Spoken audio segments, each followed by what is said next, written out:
Saya ini pengen tahu kalau misalnya untuk menjelaskan pada orang awam mengenai core external collaboration itu dengan bahasa mudahnya sebetulnya mengenai apa ya Bu ya? External collaboration itu sebenarnya bagaimana perguruan tinggi itu bisa menjalin kerjasama dengan berbagai pihak luar.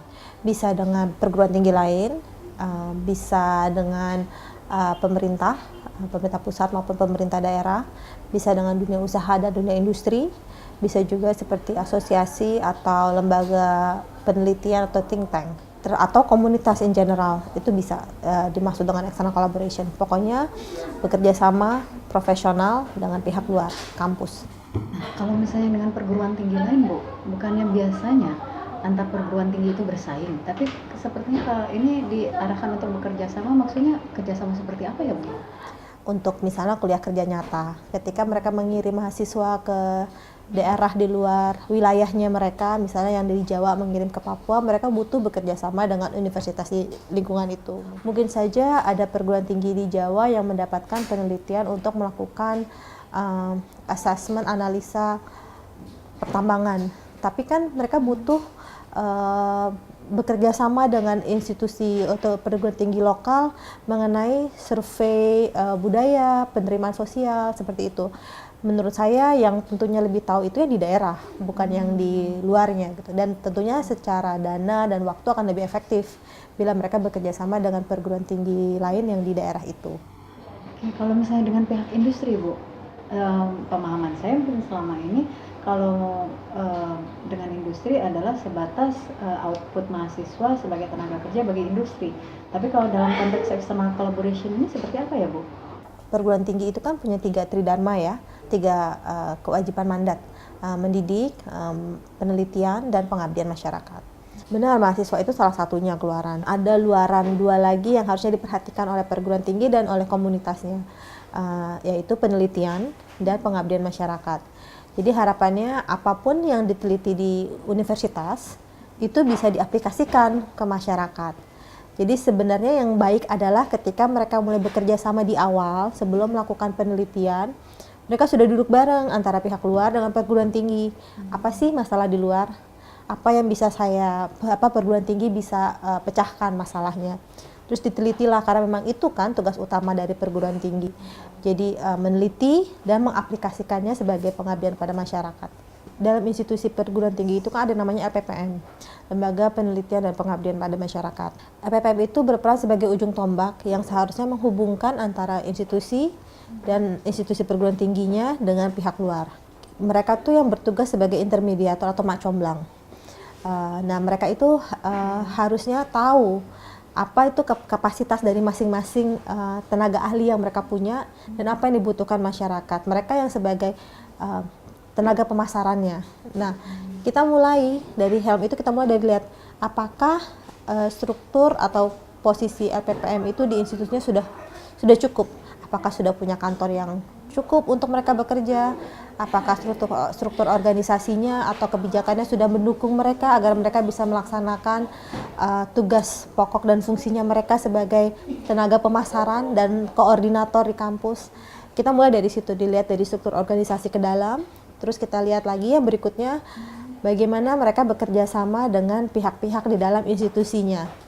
Paling tidak mereka mendapatkan trust dari mitra-mitra mereka sendiri, teman-teman mereka, kolega-kolega mereka, untuk kalau ada apa-apa jangan personal yang keluar, institusional. Jadi mereka harus kita bantu di situ gitu, diperkuat bagaimana, apa yang sebaiknya dilakukan, best practice dari perguruan tinggi lain bagaimana, seperti itu. Lalu yang terakhir adalah bagaimana mereka bisa memasarkan, jadi tenaga pemasaran, tapi pemasaran khusus, pemasaran penelitian, jadi hasil penelitian kepada industri dan usaha. Karena kan teknik pemasarannya beda ya kalau penelitian itu, jadi kita ajarkan bagaimana teknik-teknik pemasaran teknologi terutama dan inovasi, barang-barang baru yang ditemukan itu bagaimana ditemukan dengan pihak luar. Dan HELM mungkin di akhirnya nanti akan mempertemukan mereka, lebih aktif mempertemukan antara pihak industri dengan mitra-mitra HELM. Ibu mengelaborasi banyak mengenai pentingnya peran LPPM, dan saya ingin tahu apakah dari 50 mitra perguruan tinggi Helm ini, apakah semuanya memiliki lembaga bernama LPPM ini atau bila tidak, mungkin ada struktur organisasi lain yang melakukan peran yang sama mungkin? Seharusnya sih kalau perguruan tinggi itu harusnya ada LPPM. Cuman bedanya ada yang dipisah dan digabung jadi satu unit. Jadi ada yang lembaga penelitian satu unit sendiri dengan kepalanya sendiri, ada juga yang lembaga pengabdi masyarakat sendiri dengan kepalanya sendiri. Jadi itu saja mereka harus berkoordinasi harusnya. Kan harusnya sebaiknya hasil penelitian bisa dimanfaatkan oleh lembaga pengabdiannya. Mungkin untuk beberapa kampus atau seperti community college, akademi komunitas itu mungkin belum ada saat ini. Tapi mungkin nantinya ke depannya akan mulai dipikirkan bentukannya.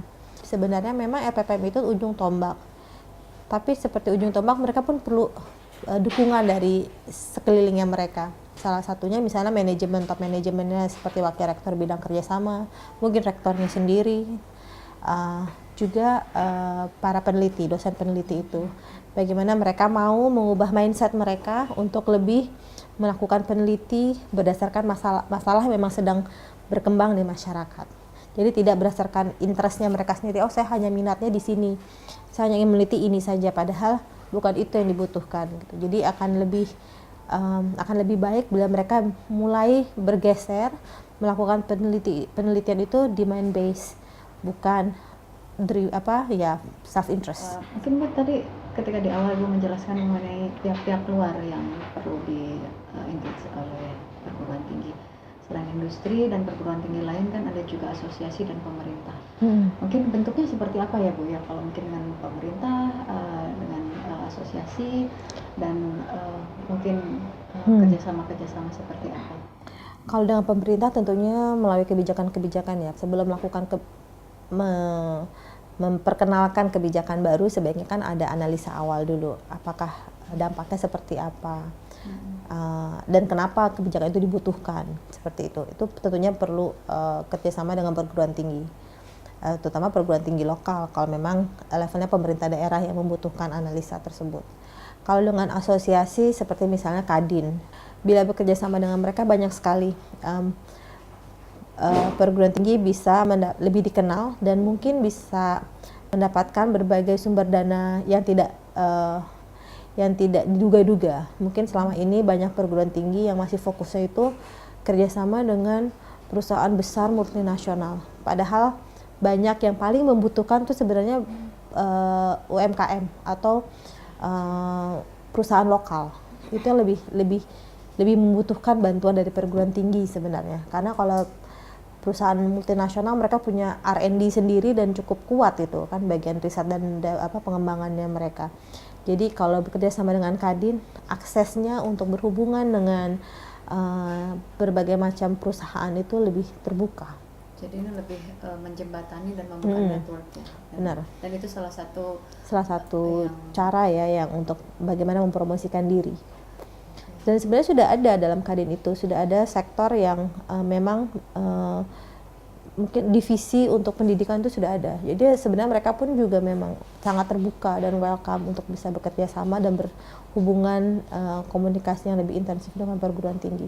Mungkin kalau bisa disimpulkan secara garis besar, dengan industri itu sebaiknya untuk kerjasama jangka panjang yang bersifat lebih ke riset dan bukan dana-dana hibah yang sifatnya pendek ya. Cuma memang seperti Ibu sampaikan tadi, problemnya juga begitu banyak yang harus dibenahi ya, terutama soal budaya kerja dan kepercayaan itu.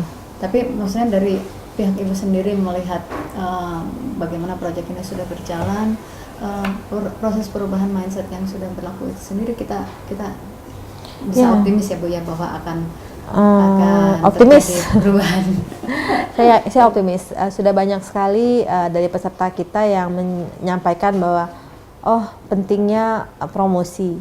Jadi promosi itu jangan yang setengah-setengah gitu. Jadi kalau emang bagus, bilang bagus gitu kan. Dan itu yang promosi-promosi seperti itu yang juga akan meningkatkan tingkat kepercayaan dari industri. Oh bener kok ini bagus, di cover lah oleh media, diliput lah oleh media seperti itu.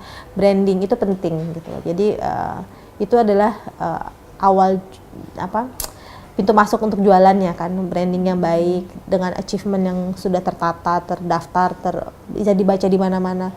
Itu akan membangun kepercayaan dari pihak industri agar mereka nyaman ketika saya akan menyediakan dana sekian untuk institusi pendidikan tinggi ini. Jadi sepertinya kalau saya dengar dari pemaparan Ibu dari tadi itu berarti perannya kolaborasi di Helm ini lebih ke membangun kepercayaan diri ya Bu ya, dari pihak institusi perguruan tinggi sendiri bahwa sebenarnya mereka punya program-program atau produk yang bagus, tapi mungkin mereka belum tahu bagaimana cara mengemas dan memasarkannya pada pihak yang tepat. Dan iya, itu juga, dan tentunya seperti saya bilang mindset itu, bahwa ketika mereka punya produk bagus tapi apakah dibutuhkan di masyarakat. Jadi kedua itu yang harus mindset yang harus dirubah itu. Jadi untuk jangan berada menara gading gitu, bagus sendiri tapi tidak ada yang menggunakan gitu kan. Mungkin saya hanya perlu membuat satu lubang di dinding gitu ya, tapi bikin alatnya bisa bikin lubang yang bentuknya segitiga, kotak, kan belum tentu itu yang dibutuhkan, hanya butuh satu. Jadi ada appropriateness itu tuh harus tetap berjalan, karena itu komunikasinya itu harus juga intensif. Menarik sekali Bu keterangannya, mungkin nanti lain kali kita bisa elaborasi lagi. Terima kasih.